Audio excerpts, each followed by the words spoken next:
On va retrouver Émilie. Merci Émilie d'être avec nous. Bonjour. Bonjour Brigitte et bonjour Philippe. Bonjour Émilie.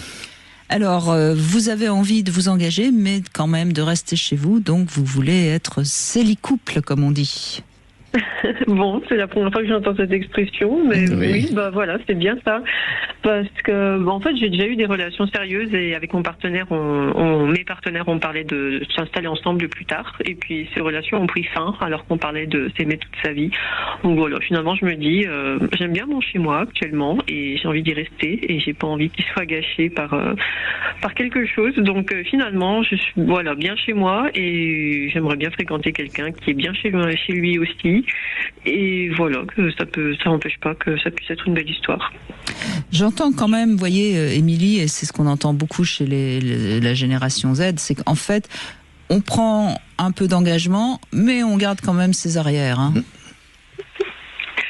C'est-à-dire que vous restez quand même chez vous, comme ça, si jamais ça s'arrête, vous êtes chez vous, quoi.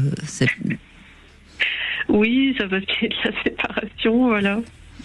Mais alors, si par exemple, ça s'arrête pas, qu'est-ce que vous faites? Vous vivez toute la vie dans 2 appartements différents? Ou alors, il y a une grande décision qui se fait? Parce que, en fait, c'est ça la question. Est-ce qu'on poursuit comme ça? C'est quelque chose que l'on voit beaucoup.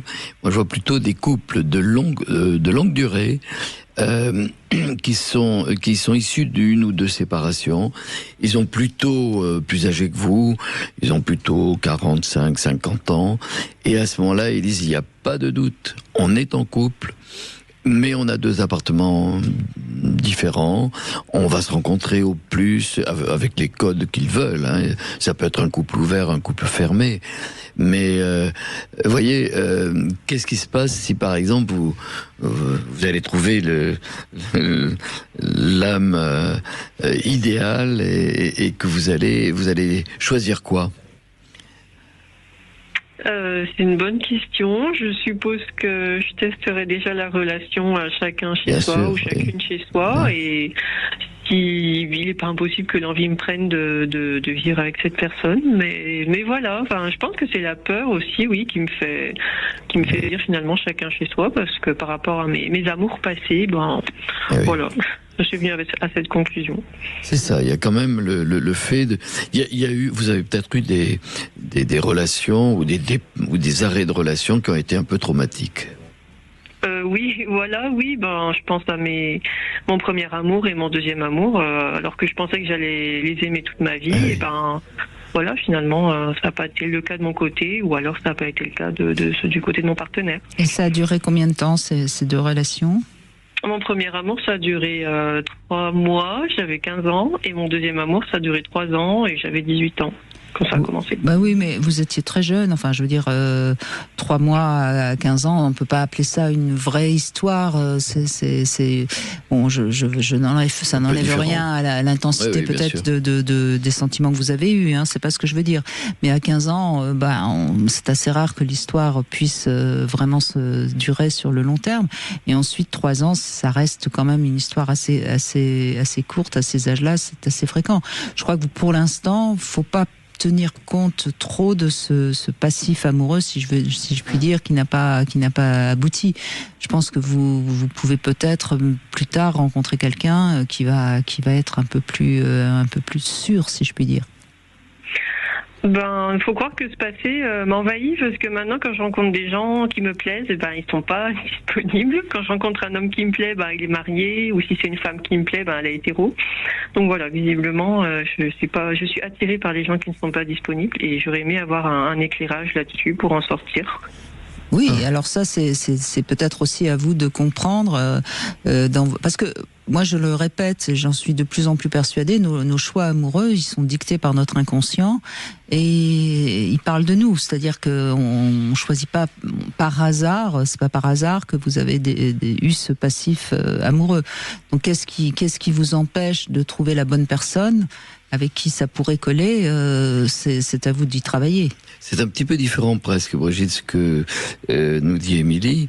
C'est pas trouver la personne avec qui ça pourrait coller, c'est que vous êtes en train de dire, ou je crois que vous avez entendu dire, que vous vous débrouillez, entre guillemets, hein, vous avez compris que vous vous débrouillez pour rencontrer des gens qui sont pas accessibles. Style, tiens, cet homme-là, mais il est marié, cet autre, mais il ne me veut pas. Et est-ce que vous avez pas l'impression que de vous mettre dans des impasses, alors que vous pourriez peut-être rencontrer des gens disponibles, mais que par peur, vous n'y allez pas? Je sais pas, ce serait totalement inconscient alors, parce que consciemment, si, j'ai envie d'amour. Mais oui, mais c'est totalement inconscient, on est bien d'accord. Hein, je dis pas que vous le faites exprès, mais si on choisit inconsciemment des personnes avec qui ça peut pas coller parce qu'ils sont pas libres, ça veut bien dire qu'on n'est pas encore totalement prêt à s'engager. Il y a une part de vous que vous ne connaissez pas, mais qui n'est pas prête à s'engager.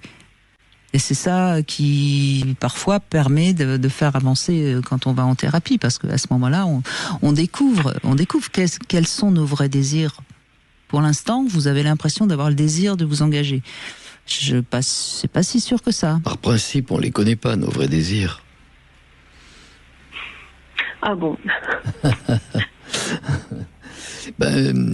On se trouve souvent dans des épisodes de la vie dans lesquels on s'était rendu compte que peut-être on aurait pu comprendre différemment la situation. En tout cas, j'ai entendu que vous posiez une question, c'est-à-dire vous attendez de nous qu'on vous donne une réponse à quelle question? Oui, parce que j'ai entendu. Oui. Et alors c'est quoi? Quelle question, par exemple? C'est pourquoi je suis attirée par des gens qui ne sont pas disponibles. Oui, c'est bien ce que j'avais entendu tout à l'heure, et qui voudrait dire que peut-être il y a une part de vous qui se débrouille pour aller vers des histoires qui peuvent pas forcément se poursuivre. Est-ce que c'est pas par crainte que la relation soit facilement suivie, mais peut-être avec des gens qui seraient très différents? C'est-à-dire? Vous attendez quoi de l'amour, Émilie? Que ça me rende heureuse. D'accord. Ah, parce que ces relations ne vous rendent pas heureux? Actuellement, je fréquente personne, donc non, je trouve qu'il me manque une partie de bonheur. D'accord. Et vous avez vu des gens heureux en couple? Alors, mes parents, je trouve qu'ils sont pas heureux en couple, et d'autres personnes que je croyais qu'ils étaient heureux, et finalement je me suis rendu compte que monsieur avait un penchant pour moi et que finalement on s'est fréquenté, donc voilà. Bon, donc voyez bien que vous avez un idéal auquel vous ne croyez pas beaucoup.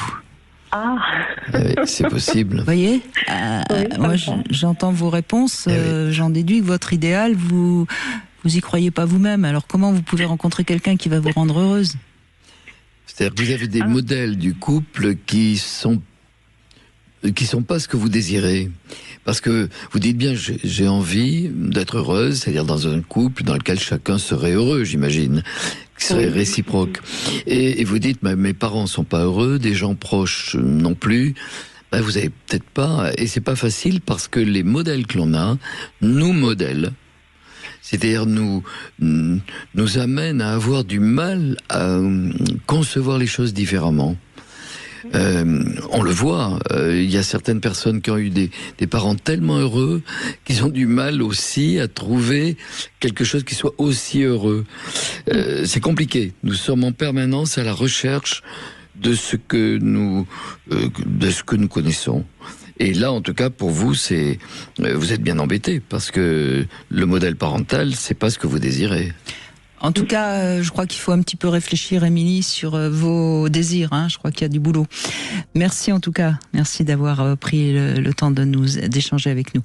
On va retrouver Ophélie dans un instant, qui veut parler de sa fille, qui en effet n'a pas du tout envie de s'engager. Et puis, on verra ce qu'on peut lui conseiller. Mais sa fille, c'est certainement l'âge